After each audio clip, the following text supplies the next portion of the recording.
Hello বন্ধুরা, কেমন আছো সবাই? আশা করি ভালো আছো। আমি রাত্রের ডিনারের কিছু রান্না তোমাদের সাথে শেয়ার করছি। রাত্রেবেলায় হালকা সয়াবিন আলুর ঝোল লালারা করেছিলাম।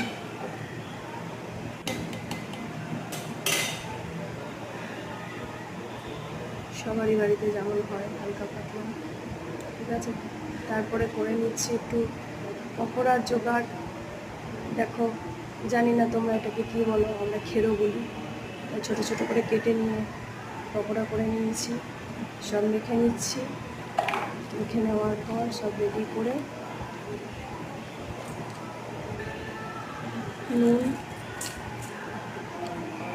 বেসন, লঙ্কার মধ্যে দেওয়াই আছে।